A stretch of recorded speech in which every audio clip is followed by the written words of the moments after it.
Okay, I got a little bird problem if you haven't heard in the background. And so I'm going to try something a little different and put him on my shoulder. Now, if he squawks in my ear, I'll be deaf for a long time. But in the meantime, he's chewing on my freaking ear. So don't laugh while I read. But here goes. I'll continue reading and see if he's quiet.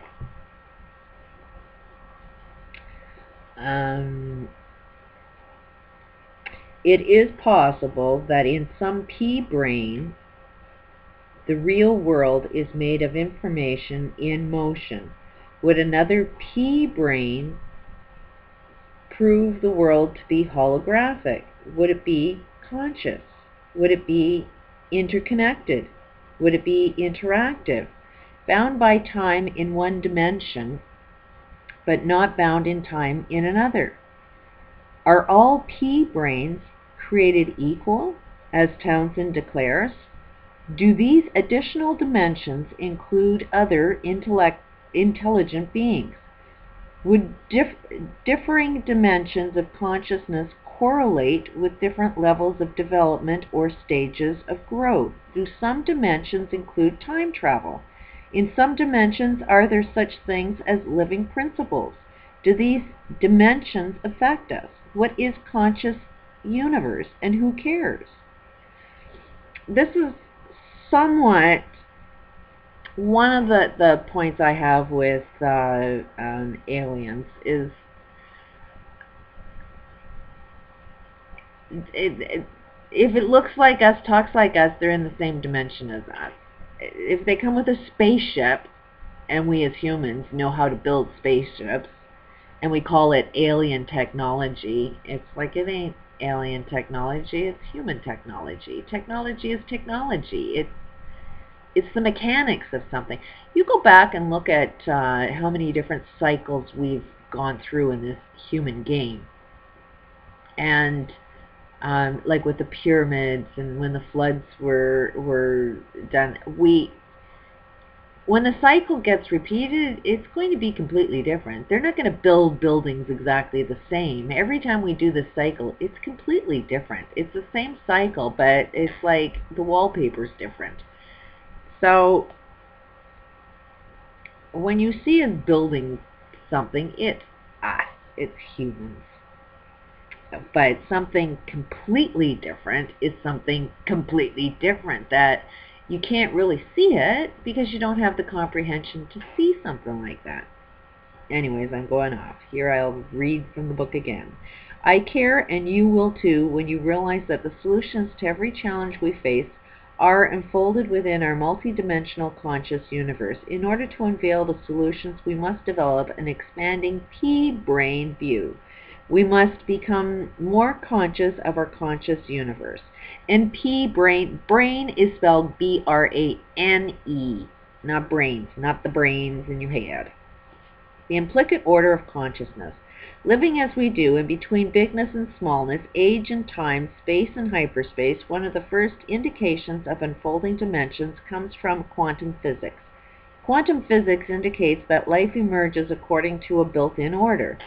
It was David Bohm, I think that's how you pronounce his name, B-O-H-M if you want to research this guy, who first introduced me to such a concept, and in some of our discussions we agreed that everything emerges in life according to a built-in or implicit order. The growth of plants can be simulated in a computer according to the mathematics of growth patterns. They grow in the computer almost exactly as they do in physical reality. Molecules form atoms and proteins, strings, and so forth according to the built-in order. In the text Holodynamics, I outlined how this implicit order reflects itself as differing levels of development for human beings.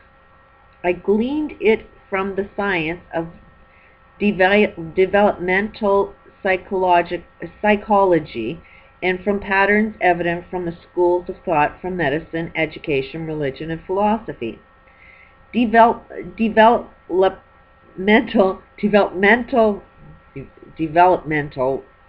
psychologists have painted a pretty clear picture about how people develop through different stages of consciousness. Researchers such as Piaget, I'll say his word if you want to research, Piaget, and Kohlberg, Kohlberg, not to mention my own research, have agreed that humans go through 6 basic stages of development. Because we are conscious of our physical needs, and then we develop personalities. As we become conscious of ourselves, we soon develop relationships, become aware of systems and principles, and eventually begin to comprehend the universe. Each person develops stage by stage until he or she emerges with a mutual sense of moral values and comprehensive universal perspective. The pea-brain analogy can be helpful when the model is laid over each stage of a human development. In other words, as we develop from stage to stage in our own consciousness, each additional stage adds another dimension to our view of reality. We start at P1 brain and progress through each P brain into our fullest possible state of consciousness, where P equals 6. This concept of dimension can be useful in looking at different states of being regarding human consciousness. That bird. I am getting ahead, and well, you know why? I hear the cat. The cat just came by, probably scared the bird. Anyways, I'll continue on with this chapter. I'm getting ahead of myself again, and I want to take this step by step to demonstrate what I am teaching in the former Soviet Union, the Middle East, and in other troubled areas on the planet. The experience I had in the mountain meadow and in the ocean with the manta were what I considered natural. Such experiences are afforded to anyone who moves beyond the 4P brain mentality to explore more dimensions of consciousness. Now, before anyone jumps in and suggests that a 5 brain consciousness is principled, a 6 brain is universal, and so forth, allow me to suggest that thinking in linear terms limits one's ability to understand consciousness. There are no real solutions in this type of thinking. Linear is one word after another word after another word. Non-linear means you kind of get it all at once. I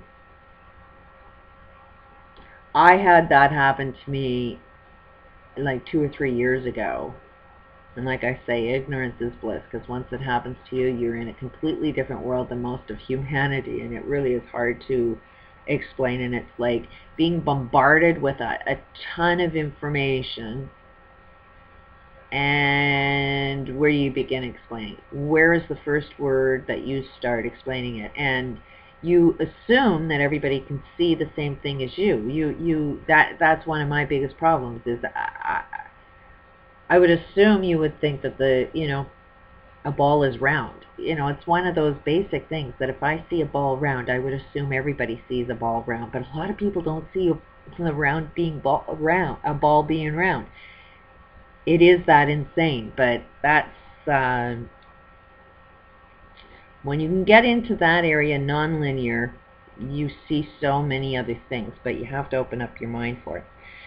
Consciousness can be linear and nonlinear at the same time. Furthermore, we found some dimensions of consciousness, like the principles of consciousness, and also beyond any comparison to either linear or nonlinear dimensions. By principles of consciousness, I mean the basic laws by which consciousness works, how it manifests, expresses itself, and gets woven into action. While a P5 brain consciousness may understand the principles of consciousness and those aspects that are the fundamentals of life, there is a P brain beyond that basic understanding. It is an expression where one becomes those living principles.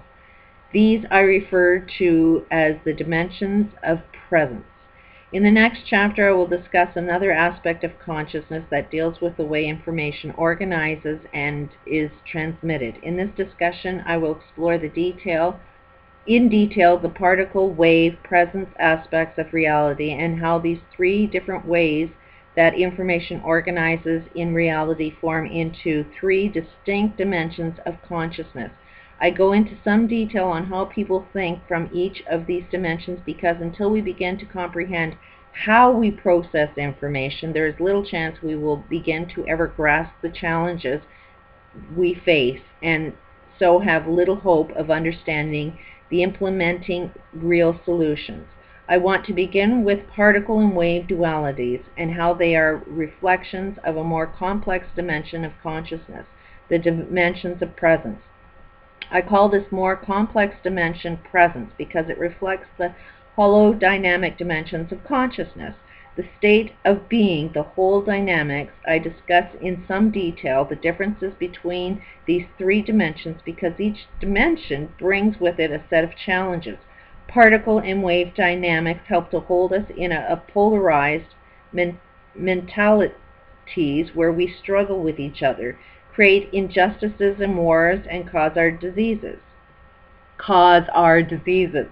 The holodynamic state of presence is a state of consciousness that opens the doorway to solutions and provides a more accurate view of reality beyond the limitations of war, ignorance, disease, and biological imbalances. In other words, certain dimensions of human consciousness allows us to become part of the solution to everything that ails this planet. Being conscious of this dimension brings us into more conscious living in a conscious universe. It is the dance of life. God, the guy says conscious a lot. But what I mean, like I said, I am this guy's biggest fan because he gets to the meat of the problem, and it's a lot of people think that this is New Age. New Age is like calling Stephen Hawking's New Age. New Age is like you want the answers to medical problems. New Age. You know, to not take a pill to cure whatever you are ill from is called New Age. I don't know. This guy gets into some of the best shit. He will. It explains why a justice system doesn't work. Where they say, we know our justice system isn't perfect, but it's the best we've got. This gives you all the detail as to why it's not perfect and what you need to do to fix it. And if you can kind of see, our justice system globally needs to have a look at, and we need to make some changes. It gets into the economic systems. It gets into education, medical. It gets into every system, says what's wrong with it, and we know how to fix it. The UN has this shit. This guy, he's not a Deepak Chopra where he's trying to sell his books. He's been trying to fix the medical system because a lot of shit that's wrong is within our medical world. So he's been trying to change people from the top, and the people at the top don't want change. So it has to start from the bottom up. And that's why I did this YouTube channel. And in the hopes of, you know, if us little people kind of understood what's really going on and we had some tools that ended up changing, then we have, you know, lots of potential.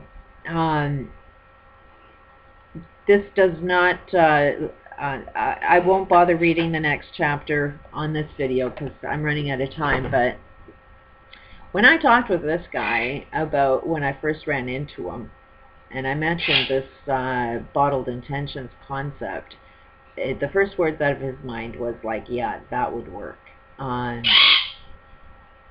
We need a new economic system.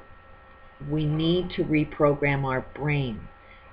You have been subliminally programmed to believe a lot of bullshit, and it's not belief. This guy's ultimately what this guy is saying is how to believe in yourself, your own consciousness, not somebody else's lie. How to find out what the fuck is the truth. And it's not a story that you're going to hear. The story is going to be coming from you through your intuition. You just need the tools to learn how to find out what's truth. Truth is not going to be in a book. Truth is going to be, a connection with your God, your Creator, which isn't a religion, and it isn't in a book. Religion actually is destroying the friggin' planet. Anyways, I'm out of time. I gotta stop this before I